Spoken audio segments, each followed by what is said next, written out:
Hajj 2022, Saudi Arabia refunds 107 million naira to Nigerian pilgrims for poor feeding. $2.4 billion revenue loss. Reps probe sale of crude oil from 2014 to unravel mystery behind alleged sale of 48 million barrels of crude oil to China in 2015. Give CBN Governor 2 days to appear over cash withdrawal limit. Buhari Reps Speaker discuss rising election violence, cash withdrawal limit. FG to stop cash withdrawal from public accounts. Civil servants to open domiciliary accounts for Rexa codes. Emefiele, DSS Tango, Falana asked the judiciary to treat civil liberty cases equally. Ondo LG workers shut assembly over LG autonomy. Okupe resigns as Obi's campaign DG. Don't destroy CBN with your selfish interests. Atiku Okowa warns politicians. Atiku in Katsina pledges to address security, economic challenges. I will end poverty in the country, Tinubu. Agbakoba may go to court to seek declaration on EFCC's powers. No plan to scrap NYSC. FG. Argentina get heroes welcome. As Messi wakes up with World Cup trophy in bed. To meet PSG boss for fresh contract. France received cheers in Paris. These and others will come your way on today's edition of Headlines After the Time Out.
Good morning and thanks for joining us on Headlines on OSBC Radio 104.5 FM Oshogo, Voice of the West, Nigeria. My name is Oluchi Amanda. Pairing with me is Adeyemi Aboderi. The House of Representatives on Tuesday unveiled plans to investigate the alleged loss of over $2.4 billion in revenue accruing from legal sale of 48 million barrels of crude oil export in 2015, including crude oil exports from 2014 till date. The lawmakers also resolved to constitute an ad hoc committee that will investigate the whistleblowers' allegations of the illegal sale of 48 million barrels of Nigeria's Bonilite crude in China in 2015 and the insurance status of the cargo. The resolution was passed following the adoption of a motion sponsored by Honorable Isiaka Ibrahim. In his lead debate, Honorable Ibrahim, who called for the House intervention, stressed the need to recover the fund in line with extant laws. And this is going to be our talking point on your view segment this morning. When the time comes, you will have the opportunity to make your contributions. Meanwhile, President Muhammadu Buhari and Speaker of the House of Representatives, Honorable Femi Gbajabiamila, on Tuesday met to discuss the rising cases of violence, attacks at political rallies, and the newly introduced cash withdrawal limit by the Central Bank of Nigeria. The Speaker, who revealed this to newsmen after a closed-door meeting in the President's office at the Presidential Villa, Abuja, described the session as routine and meant to deliberate on key national issues. He, however, declined to reveal the outcome of the parley. Gbajabiamila also hinted that the House of Representatives was not involved in the ongoing controversy stirred by the member representing Kazaure Roni, Gwiwa and Yankwashi constituency of Jigawa State, Honorable Budaji Kazaure, over the alleged missing 89 trillion naira acquaint from stamp duty. In the same vein, Speaker of the House of Representatives, Honorable Femi Gbajabiamila, has given an update on the resolution passed by the House requesting a meeting with the Governor of the Central Bank of Nigeria, Godwin Emefiele, on Tuesday.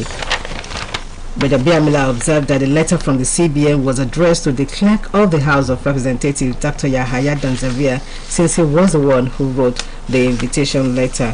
According to the Speaker, it is important that I communicate back to the House that a couple of days ago, the House, by resolution and in compliance with the Central Bank's Act and the Constitution of the Federal Republic of Nigeria, invited the Central Bank Governor to brief us last Thursday on the new redesigned Naira and, more importantly, the new cash policy. The Central Bank Governor was supposed to come last Thursday, but he wrote to the House stating that he was unavoidably absent and was in the United States on official visit with Mr. President. And he wrote that the House should give him another date, which is Tuesday. But just yesterday, he received a letter from the Central Bank, and the letter said, regrettably, this governor is unavailable to brief the House of Representatives at this time because he rescheduled official engagement he is currently addressing abroad.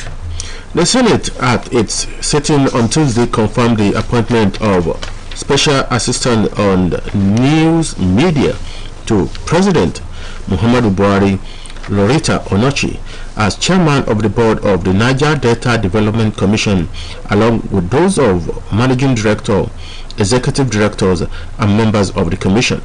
It, however, demanded forensic report to be carried out on the commission by the presidency. Confirmation of appointment of 13 out of the 15 presidential nominees for the board by the Senate was followed the adoption of the report and recommendation made to that effect by the Senate Committee on Niger Delta Affairs, which was kicked against by some senators. Senators who raised objection to the confirmation of some of the appointees, like Loretta Onochi as chairman of the board and Charles Ogumola as executive director project, were Senator Siriake Diskin of PDP Bayelsa West and Nicholas Tofuwomo, PDP Ondo South. Senator Dixon, in his objection to Onochi's appointment and some other nominees, alleged that they were not from oil-producing areas, saying but presidents should not be led with such confirmation. The Nigerian Labour Congress (NLC) has sent a message of no condition is permanent to the speakers and members of the Jigawa, Kebbi, Zamfara, Borno, Yobe, Taraba, Gombe, Plateau, Kwara, Imo, Ebonyi, Oyo, Sokoto, and Ondo States Houses of Assembly and their governors through the Speaker of the House of Representatives, Honorable Femi Gbajabiamila. In the message, the NLC said it is disappointed by their refusal to pass into law the bills on autonomy for local governments and state legislatures. The NLC further told the state legislatures of the specifically named states to note that a time would come in their political future when the only available refuge from political vicissitudes would be their houses of assembly. He also urged them to pass into law the two bills as part of their contribution to building stronger democratic institutions needed to protect rights of the citizens and provide sustainable dividends of democracy to Nigerians. The Labour Union revealed it is sending the message following reliable information that the Speaker of the House of Representatives, Honorable Gbajabiamila, is scheduled to have a meeting with governors within the week.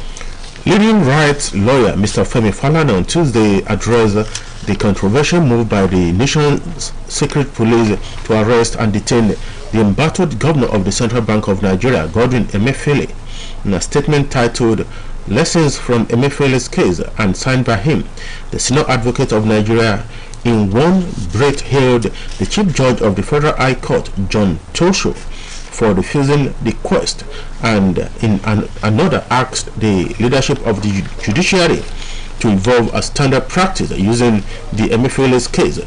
He said the State Security Service filed an application ex parte on December 7 this year, praying for the arrest and detention of Mr. Godwin Emefiele for the purpose of investigating him in respect of allegation of terrorism financing.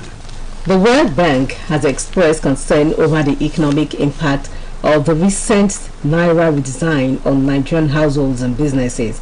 The newly redesigned 1,500 and 200 notes were unveiled by President Muhammadu Buhari on November 23 as proposed by the Central Bank of Nigeria. The issues raised by the World Bank were contained in a 68-page report titled Nigeria Development Update, December 2022. Nigeria's choice, according to the financial institutions, similar to the global economic environment. Nigeria's economic performance has weakened since the previous report was published in June 2022 under the title of the Continuing Urgency of Business Unusual. Minister of Sport and Youth Development Sunday Dare says there is no plan by the federal government to make the mandatory one-year National Youth Service Corps program optional. He said this during the 14th edition of the President Muhammadu Buhari's administration's scorecard series from 2015 to 2023 on Tuesday in Abuja. He said the rationale behind the establishment of the scheme in 1973 was the need to promote unity in the country. Global Leaders Academy, always a leader. Thinking of where to get qualitative education for your child? Think of Global Leaders Academy. Our creche, nursery, primary and secondary schools are established in tandem with global standards with qualified and experienced teachers. At Global Leaders Academy, we have state-of-the-art facilities such as comfortable hostel accommodation with maximum security, well-equipped science laboratory, school buses, adequately furnished library, and many more. Oh yes, worship centers are available to accommodate each student's preferred religion. We also take our students for excursion on a regular basis. These and many more reasons are why Global Leaders Academy has been a choice school for parents who desire qualitative education for their children. Visit us today at Global Leaders Academy, located at Plot 1AMB, Oroki Estate, Lameko Junction, Oshogbo, or call 0815-928-0037. At Global Leaders Academy, we are not led, we lead, and always a leader. The move by the House of Representatives to probe the sale of crude oil from 2014 and the $2.4 billion revenue loss is our focus on your view segment this morning. And the number to dial is 0818-777-5777. While you are waiting your call, the National Arch Commission of Nigeria on Tuesday said it has secured the sum of 542,000 Riyal, equivalent of 107 million naira from the Kingdom of Saudi Arabia, being the fund for the core feeding services rendered by the company of Mutawif for pilgrims from African non-Arab countries during the 2022 Hajj in the Holy Land. The development, according to the Hajj Commission's Assistant Director, Information and Publication, Musa, followed several letters written and consistent reminder by the Commission to the Mutawif on the core feeding service rendered to Nigerian pilgrims during the Hajj period. And local government workers under the aegis of Nigerian Union of Local Government Employees, NOGA, Ondo State on Tuesday stormed the State House of Assembly, threatening a showdown with the lawmakers over the signing of local government autonomy. The protesting council workers, who also shut down the assembly complex, warned the lawmakers against voting against local government autonomy in the new constitution being reviewed by the National Assembly. Hello, good morning. Good morning, Noguchi. Good morning, sir. Good morning. Good morning, sir. Merry Christmas in advance. Same to you. I'm tracking for this on the line.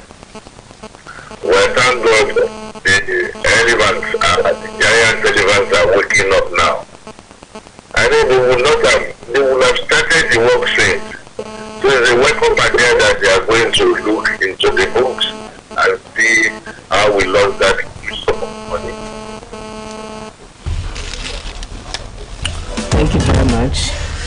The Kano Isba Board, in its effort to guide against acts of immorality, has arrested 19 youths who were allegedly engaged in same-sex marriage at a popular event center in Kano.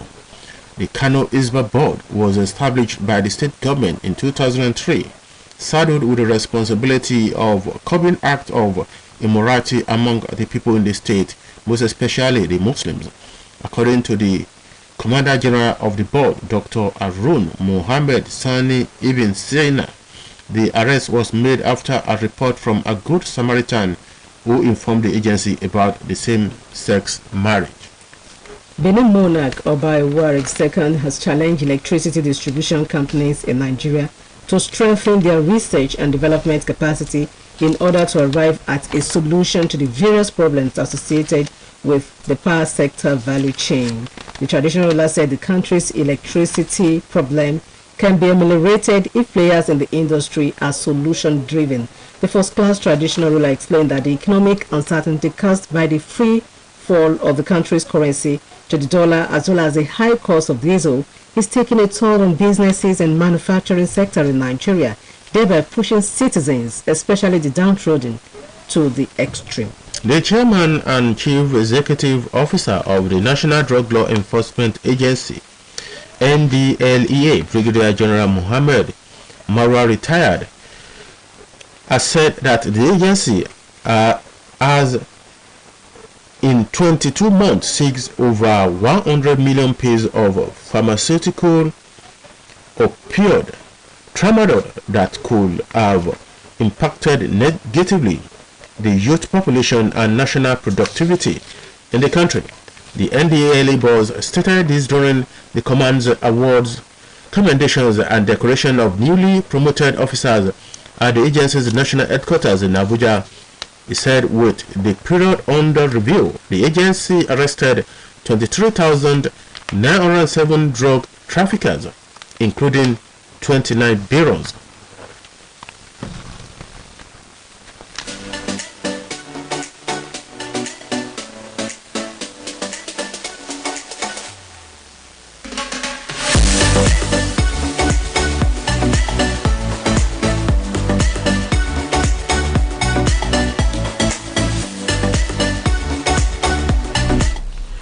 Governor Malabuni of Yobe State has directed the immediate release of a teenager detained by the police for allegedly insulting him, according to reports. Buni stated this in a statement by his Director General of Press and Media Affairs, Muhammad, in Damaturu, the state capital. The governor, who said he was not aware of the arrest and detention, added that it was unnecessary to arrest anyone for allegedly insulting or criticizing him. The Director General of the National Identity Management Commission, Mr. Aliyu Aziz, has said its national database has hit over 93.5 million national identity number enrollments. He made the disclosure at a one-day roundtable organized by Identity for Development in Abuja. Reports say that the program was organized for desk officers of the Nigerian Digital Identification Project's ecosystem implementing partners. Aziz, represented by the Director of Public Services, Ibrahim Abdullahi, said the new approaches have impacted on the increase on the national database to the current 93.5 million. And before we move to the sports arena, let's take this one. 24 hours after a federal high court convicted him of money laundering, the Director General of the Labour Party Presidential Campaign Council, Dr. Doyin Okupe, has resigned his appointment as head of the council. Okupe has been a strong chieftain of the Labour Party and has led several campaigns on behalf of the party to canvass for votes ahead of 2023 general election. In his letter of resignation addressed to the presidential candidate of the Labour Party, Peter Obi, he explained that he would not allow his travel rub off on the electoral trajectory of the Peter Obi campaign for 2023 election. And on sport, thousands of ecstatic fans gave Argentina's squad a hero's welcome in Buenos Aires in the early hours of Tuesday after the plane carrying Lionel Messi and his World Cup winning teammates touched down at Azera Airport. The Argentine capital has been in party mode since their dramatic victory over France in Sunday's final in Qatar that gave the country its first World Cup win since Diego Maradona hoisted the trophy 36 years ago. The players wearing their gold winners' medals around their necks and taking turns to hold the World Cup trophy aloft, waved at fans from an open-top bus as lights from thousands of mobile phones sparkled and flags fluttered in the crowd. And similarly, thousands of fans in central Paris cheered the arrival home of a France team that lost one of the greatest World Cup finals. Kylian Mbappe and teammates landed at Charles de Gaulle Airport from Doha just after 8 p.m. local time Monday and descended from the plane in a somber mode, smiling, looking tired and still visibly disappointed by their loss to Argentina in a penalty shootout in Qatar. Minister of Youth and Sports Development Sunday Dare has said plans are run to return the Nigerian football to its glorious past through a viable and viral domestic league that will produce players which will form the nucleus of the Super Eagles. Dare stated this at the PNB Scorecard, a platform organized by the Federal Ministry of Information and Culture for ministers to give accounts of President Muhammadu Buhari's achievements in different sectors from 2015 to 2023 to Nigerians, which was held at the National Press Center. And finally from me, Victor Osimhen has said that he is determined to win a major trophy with Napoli amid suggestions he could leave in the January transfer window. The Nigerian international has been on Manchester United radar for a while, and a move to the Premier League seemed to be a possibility in the summer of 2022. There were no concrete talks, however, and Osimhen ended up staying put at Napoli with the forward, having now claimed he wanted to win a major trophy with the Serie A side before any move. And on this, we say bye on today's edition of Headlines from 104.5 FM, the voice of the West, Nigeria. It has been the duo of Adeyemi Abodeni and Oluchi Amuda. The producer of Headline is Motunrayo Ayegbayo, while the production advisor is Abimbola Babatunde. Our colleagues will be around tomorrow morning for another edition of the program. From us here, we are saying good morning.